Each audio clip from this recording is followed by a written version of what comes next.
안녕하세요. 건강 헬스 코리아입니다. 오늘은 비만에 대해 이야기해볼까 합니다. 비만은 질병입니다. 비만을 해결하기 위해 세계보건기구는 전통적으로 비만 관리 수단으로 식사나 운동 등 생활 습관 개선을 주요하게 실천하고 약물 처치 등 의료 이용을 보조 수단으로 권장해 왔습니다.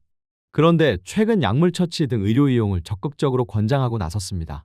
개인이 식사, 운동 등 개선 활동을 통해 비만, 특히 복부비만 등을 관리하기 어렵다는 점을 고려했습니다. 비만 학회 등에 따르면 비만은 단순히 뚱뚱한 몸을 의미하는 것을 넘어 우리 몸을 병들게 만드는 주요 요인으로 작용합니다. 특히 비만과 당뇨병은 서로 강하게 연관되어 있는데 특히 제2형 당뇨병, 성인형 당뇨병은 비만이 가장 큰 위험 요인 중 하나입니다. 과학적 상관관계로 보면 비만은 인슐린 저항성을 유발해 당뇨병을 일으킵니다. 지방세포의 증가로 염증물질 분비가 증가하고 인슐린 저항성을 발생하고 세포가 인슐린에 반응하지 않게 됩니다. 혈당이 세포에 흡수되지 않고 혈액에 남아 고혈당 상태가 지속되며 결국 제2형 당뇨병으로 진행됩니다. 비만 동반 2형 당뇨병 환자는 체중 조절을 통해 혈당 개선을 비롯해 혈압, 콜레스테롤 수치 등 다른 대사 지표도 안정될 수 있기 때문에 초기부터 체중과 혈당을 함께 조절하는 것을 목표로 통합적 접근이 이루어져야 합니다. 왜 지방이 문제일까요? 특히 복부 비만 내장지방이 핵심 문제가 되는데요. 내장지방은 단순 저장 기능 외에 염증 유발 물질을 분비합니다.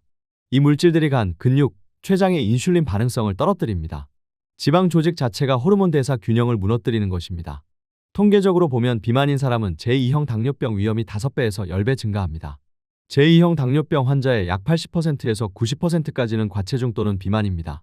특히 복부둘레가 늘어날수록 당뇨병 발병률이 증가합니다. 비만이 당뇨병을 악화시키는 이유를 보면 지속적 고혈당으로 인슐린 저항성으로 혈당 조절을 실패하게 만듭니다. 췌장 기능 저하로 과도한 인슐린 분비가 요구되며 결국 인슐린 고갈로 이어집니다. 대사 증후군과 고혈압, 이상지질혈증, 지방간 등도 동반합니다. 또 혈관이 손상돼 고혈당과 염증으로 심혈관 질환 위험이 증가합니다. 비만과 당뇨병은 함께 관리해야 합니다. 체중 감량 5%에서 10%만 해도 인슐린 민감도가 좋아집니다. 식단 조절, 운동, 적절한 약물로 조기 차단해야 합니다. 생활습관 개선이 양쪽 모두에 긍정적 영향을 주게 되는 것입니다. 비만을 그대로 방치하면 심혈관계 질환, 여러 암종, 나아가 심리적 영역까지 200개 이상의 합병증 발생의 위험이 높아집니다. 또 국가적으로도 막대한 사회경제적 비용을 부담하게 됩니다. 이 때문에 비만 치료의 목표는 단순한 체중 감량을 넘어 합병증을 예방하고 전반적인 건강 개선을 통해 기대 수명을 증가시킬 수 있도록 설정해야 합니다. 이러한 목표는 생활습관 개선과 함께 임상적 개입을 포함한 장기적이며 포괄적 관리가 이루어질 때 달성할 수 있습니다. 비만 치료의 1차적 접근법은 항상 식이요법과 운동 등 생활습관 교정입니다. 약물 치료는 고도비만이거나 생활습관 변화만으로 효과가 부족할 때에만 보조 수단으로 사용합니다. 최근 세계보건기구는 비만을 평생 관리가 필요한 만성 재발성 질환으로 인정하고 비만 치료를 위해 항비만 치료제 사용과 관련된 권고안을 처음으로 발표했습니다. 세계보건기구가 기존 입장을 변경하는 것처럼 보입니다. 비만 관리가 개인의 노력으로 어려운 점을 고려했습니다. 하지만 생활습관 관리 없이는 의료 접근에 한계가 있을 수밖에 없습니다. 비만 치료제와 생활습관 교정을 비교해보면 비만 치료제는 작용 속도가 빠르며 단기적 효과가 큽니다. 식습관 및 운동 등 생활습관 교정은 느리지만 지속적 효과를 볼 수 있습니다. 비만 치료제는 위장장애, 심장 문제 등이 있습니다. 생활습관 교정은 부작용이 거의 없고 오히려 전신 건강을 증진시킵니다. 비만 치료제는 중단 시 체중이 다시 증가할 수 있습니다. 생활습관 교정은 장기적 체중 관리가 가능합니다. 비만의 원인으로는 과잉 섭취, 불규칙한 식사, 운동 부족 등 행동 요인이 주 원인이기 때문에 약물만으로는 재발 방지가 어렵습니다. 결국 약물 치료는 뇌 호르몬 조절을 일시적으로 도와주는 보조적 수단이 됩니다. 뇌의 포만중추 또는 인슐린 저항성 등을 조절해 식욕을 감소시키는 것이 주된 메커니즘입니다. 하지만 심리적 식습관 스트레스성 과식까지는 조절할 수 없습니다. 운동과 식이 조절은 에너지 균형과 대사 회복에 직접 기여합니다. 근육량을 증가시키고 기초대사량을 증가시키고 장기적 체중 조절이 가능합니다.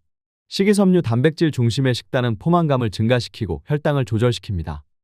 비만 관리 기본은 생활습관으로 필요시 약물 보조로 진행합니다. 과학적 치료 접근은 식습관과 운동으로 개선하며 최소 3개월에서 6개월 정도 시도합니다. 체질량 지수가 27에서 30 이상이고 동반질환이 있으면 약물 사용을 고려해야 합니다. 약물 사용 중에도 생활습관 교정 병행은 필수입니다.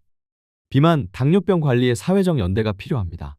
우리 국민의 생활 환경과 식문화의 구조적 문제를 살펴보면 우리 사회는 가공식품과 고열량 식품이 범람하고 있습니다. 이런 식품들은 저렴하고 집 근처에서 쉽게 접근할 수 있습니다. 하지만 건강한 식품 채소, 잡곡 등은 비싸고 사용에 불편한 점이 있습니다. 이 때문에 개인의 노력만으로 건강한 식습관 유지가 어려움이 있습니다. 1인 가구 증가는 건강한 식생활을 더욱 어렵게 만들고 있습니다.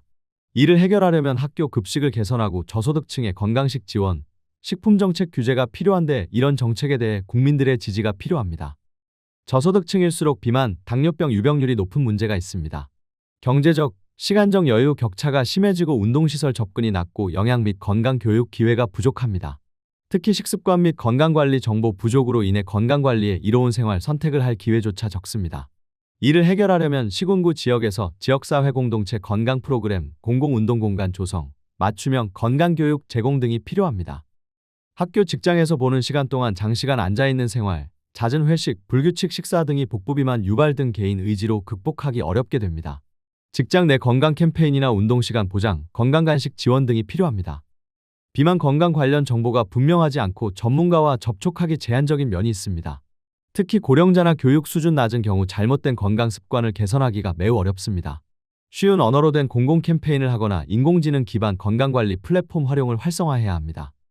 비만으로 인한 질병의 사회적 비용이 매우 큽니다. 당뇨병과 비만은 합병증 심혈관 질환, 신장질환 등을 유발해 국민건강보험 재정 부담을 가중시킵니다. 예방 중심 공공의료에 투자하고 조기 진단 프로그램을 확대해야 합니다. 비만은 결국 개인 스스로 해결하기 매우 어려운 질병으로 봐야 합니다. 먹는 걸 조절하지 못해서 생긴 병이라는 편견은 오히려 질환 관리를 어렵게 만듭니다. 요약을 하면 비만이 있는 경우 당뇨, 고혈압 등 다른 만성질환이 있는 경우 반드시 관리해야 하며 전통적으로 식습관과 운동을 통한 개선이 권장됩니다. 중고도비만 등 어려움이 있다면 의료 이용을 적극적으로 권장합니다. 의료 이용을 할 경우 생활습관 개선을 병행해야 하며 의료 이용 효과를 유지하기 위해 생활습관 개선이 반드시 필요합니다. 비만 관리에 대해 나누고 싶은 아이디어가 있으면 댓글에 남겨주시길 바랍니다. 지금까지 건강 헬스 코리아였습니다. 영상 봐주셔서 감사합니다.